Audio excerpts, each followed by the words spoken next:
ನಿಂತಿರ್ತಾರೆ sir, ಹಿಂಗೆ ಇಟ್ಕೊಂಡ್ರೆ ಹಾಂ ಒಳ್ಳೆ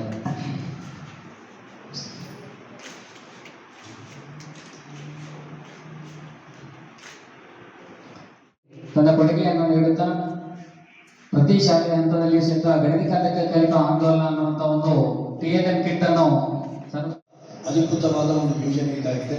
ಕರ್ನಾಟಕ ಸರ್ಕಾರ, ಶಾಲಾ ಶಿಕ್ಷಣ ಇಲಾಖೆ ಹಾಗೂ ಅಕ್ಷರ ಫೌಂಡೇಶನ್ ಸಂಯುಕ್ತ ಆಶ್ರಯದಲ್ಲಿ 2014-15 ಸಾಲಿನಿಂದ ಈ ಒಂದು ಗಣಿತ ಕಲಿಕಾ ಆಂದೋಲನ ಈ ಒಂದು ವಿಭಾಗದಲ್ಲಿ ಪ್ರಾರಂಭಗೊಂಡಿದೆ. ಸರ್ಕಾರಿ ಪ್ರಾಥಮಿಕ ಶಾಲೆಗಳಿಗೆ ಈಗಾಗಲೇ ಗಣಿತ ಕಿಟ್ ಅನ್ನು ಸರಬರಾಜು ಮಾಡಲಾಗಿದೆ. ಜೊತೆಗೆ ಗಣಿತ ಬೋಧಿಸುವಂತಹ ಶಿಕ್ಷಕರಿಗೆ ಕೂಡ ತರಬೇತಿಯನ್ನು ನೀಡಲಾಗಿದೆ ಮತ್ತು ಶಿಕ್ಷಕರ ಕೈಪಿಡಿ ದೀಕ್ಷೆ ಅಂತ ಸರ್ಕಾರದ ಒಂದು ಪ್ಲಾಟ್ಫಾರ್ಮ್ ಅಲ್ಲಿ ಕೂಡ ನಾವು ಟ್ರೈನಿಂಗ್ ಮಾಡಲು ಒಟ್ಟಾರೆಯಾಗಿ